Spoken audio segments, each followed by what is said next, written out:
آج فتاوی فیض رسول کی 60ویں ٹاپک ہے۔ اعوذ باللہ من الشیطان الرجیم، بسم اللہ الرحمن الرحیم۔ داڑھی کی شرعی حد کیا ہے اور حد شرع سے کم اور زیادہ رکھنے والوں پر عند شرع کیا حکم نافذ ہوگا؟ آیا ان کی امامت درست ہے یا نہیں؟ اور حدیث شریف اور کتب فقہ سے جواب عنایت فرما کر عند اللہ معذور ہو۔ جواب: بخاری اور مسلم کی حدیث ہے۔ سرکار اقدس صلی اللہ علیہ وسلم ارشاد فرماتے ہیں: انحق الشوراب واعف اللحى، یعنی مونچھوں کو خوب کم کرو اور داڑھیوں کو بڑھاؤ۔ اور حضرت شیخ عبدالحق محدث دہلوی بخاری رحمۃ اللہ تعالی تحریر فرماتے ہیں کہ گذاشتن آپ بقدر قبضہ واجب ستوان کا آران ست غوند بمان طریق مسلوک درد دین ست بجہت آقی ثبوت آپ بسنت ست چنان کی نماز عید راہ سنت غفتہ اندیانی داڑھی کو ایک مشت تک چھوڑ دینا واجب ہے۔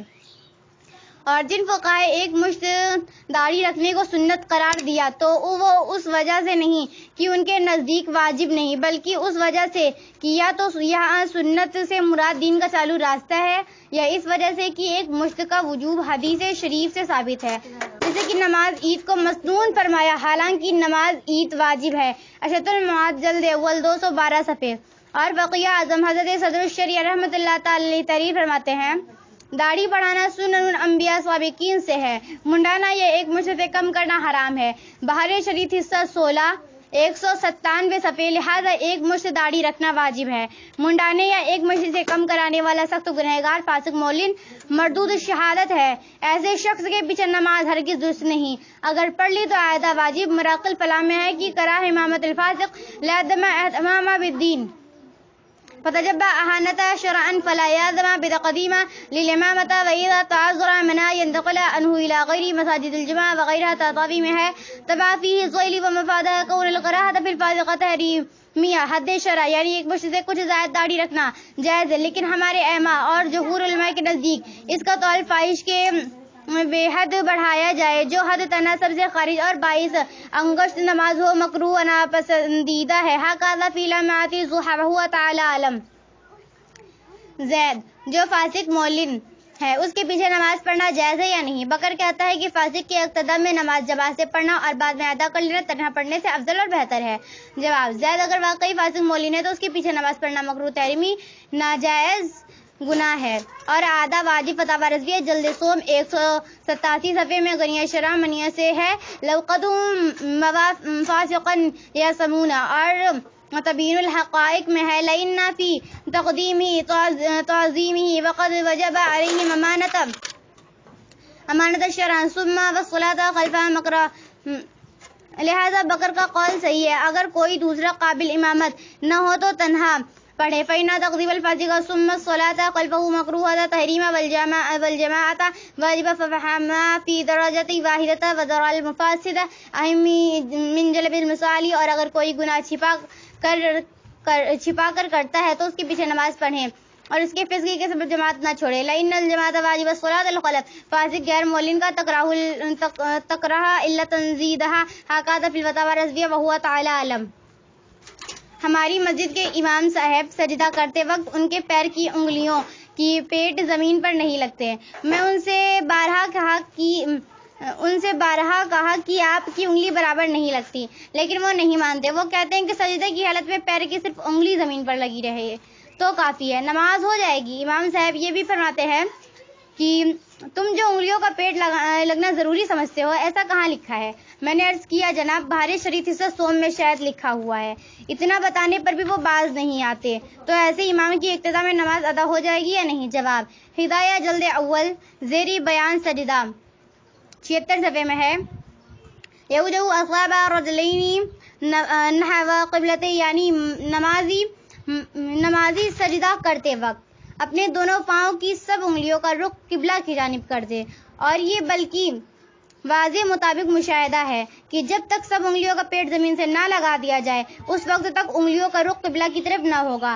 اعلی حضرت شیخ الاسلام شاہ احمد رضا رضی اللہ تعالیٰ عنہ فتاوی رضویہ جلد اول کتاب الطہارت باب المیعاد 556 صفحے میں تحریر فرماتے ہیں: سجدہ میں فرض ہے کہ کم از کم پاؤں کی ایک انگلی کا پیٹ زمین پر لگا ہو اور ہر پاؤں کی اکثر انگلیوں کا پیٹ زمین پر جمع ہونا واجب ہے۔ اور حضرت صدر شریعہ مولانا امجد علی صاحب علیہ رحمت بہار شریعت جلد سوم 86 صفحے میں تحریر فرماتے ہیں، سجدہ میں دونوں پاؤں کی 10 انگلیوں کا پیٹ زمین پر لگنا سنت ہے، اور ہر پاؤں کی 3 انگلیوں کا پیٹ زمین پر لگنا واجب، اور 10 کا قبلہ رو ہونا سنت۔ ان حوالجات کی روشنی میں ثابت ہو گیا کہ امام صاحب جس کا یہ کہنا کہ سجدے میں پیر کی صرف انگلیاں زمین پر لگی رہے تو کافی ہے، نماز ہو جائے گی، صحیح نہیں ہے۔ سائل کو ہدایت کی جاتی ہے کہ وہ امام صاحب کے سامنے ان حوالوں کو پیش کرے۔ امید یہی ہے کہ امام صاحب جب صحیح مسئلے سے آگاہ ہو جائیں گے تو اس پر ضرور عمل کریں گے۔ ایسا معلوم ہوتا ہے کہ امام صاحب کو سائل کے مسئلے بتانے پر اطمینان نہیں ہوا۔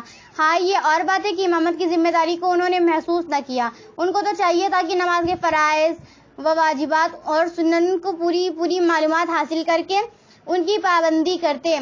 اب اگر امام صاحب اس مسئلے کو تسلیم کر کے سجدے میں اپنے ہر پاؤں کی کم از کم 3 انگلیوں کا پیٹ زمین پر جماتے رہیں تو ان کی ابتدا میں نماز ہو جائے گی، جبکہ کوئی دوسری چیز مانے جواز نماز نہ ہو۔ اور اگر معاذ اللہ امام صاحب اس مسئلے پر عمل کرنے کو تیار نہ ہو تو ان کی ابتدا میں نماز پڑھنا جائز نہیں۔ وہو سبحانہ وتعالی عالم۔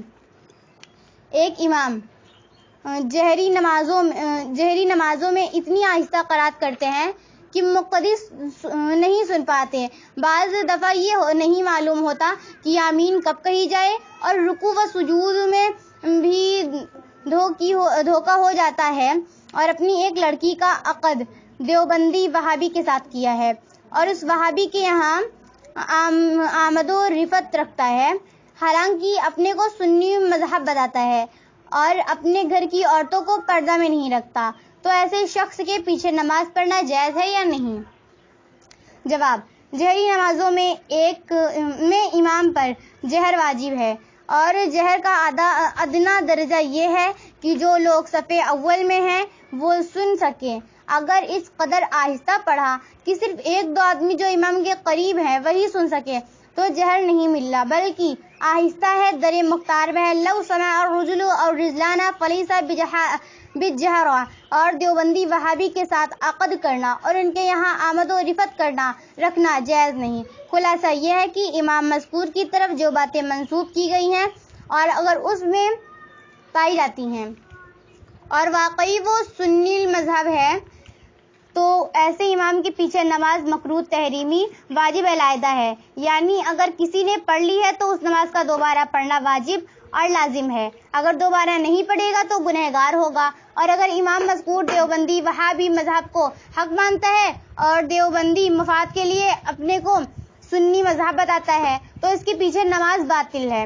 شرح عقائد نسفی میں ہے: لا کلام فی کراہۃ الصلاۃ خلف الفاسق ومبتدعها واذا لم یود الفسق والبدعۃ الى حد الكفر ما ادى الیہ فلا کلام فی العدم جواز الصلاۃ خلفه هذا من عندی والعلم عند اللہ تعالی ورسولہ۔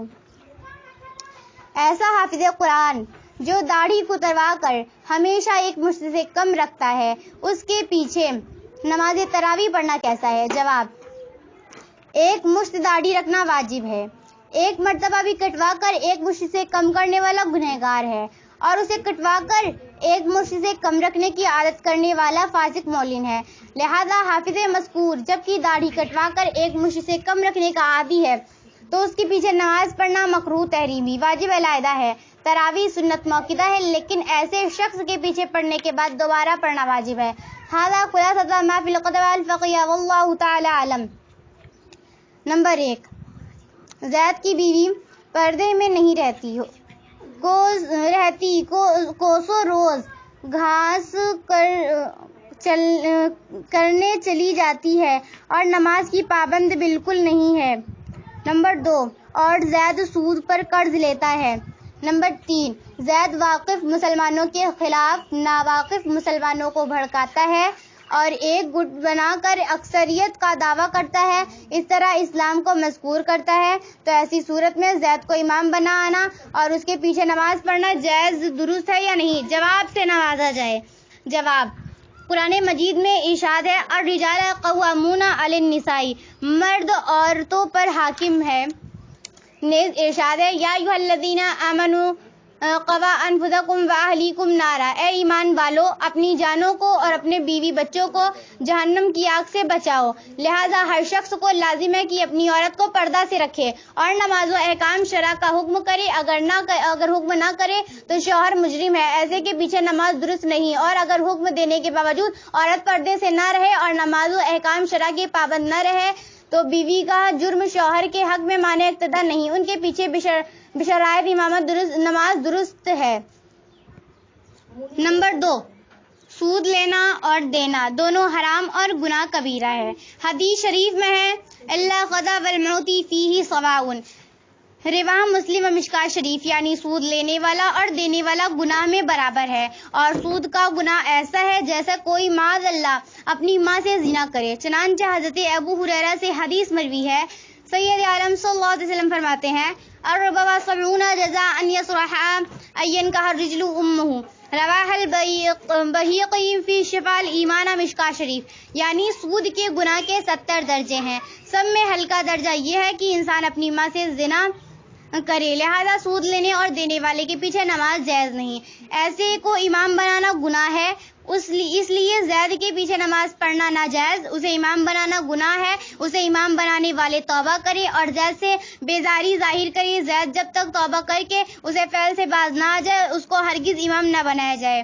نمبر 3، زید کا ناواقف مسلمانوں کو ورگلانے کا کیا مطلب ہے، واضح کر کے لکھنا چاہیے۔ بہرحال زید اگر غلط اور خلاف شرع بات میں نادان مسلمانوں کو اپنا ساتھی بنا کر واقف مسلمانوں کے خلافت کرتا ہے تو یہ بھی ناجائز ہے، اس وجہ سے بھی زید امامت کے قابل نہیں، جب تک توبہ کر کے صحیح راستہ نہ اختیار کرے اس کو ہرگز امام نہ بنایا جائے۔ زید اسلام اور سنیت پر سچائی کے ساتھ رہ کر امامت کر سکتا ہے، اور امامت نہ بھی کرتا تو بہرحال اپنے مذہب اہل سنت والجماعت پر صحیح طریقے سے رہنا فرض ہے۔ مسلمانوں میں انتشار پیدا کرنا سخت گناہ ہے۔ واعتصموا بحبل اللہ جمیعا، قرآنی حکم ہے کہ اللہ کی رسی کو مل جل کر مضبوط پکڑ لو۔ ید اللہ علی الجماعت، ارشاد نبی اکرم صلی اللہ علیہ وسلم نے ہے، یعنی جماعت پر اللہ کا درست رحمت ہے۔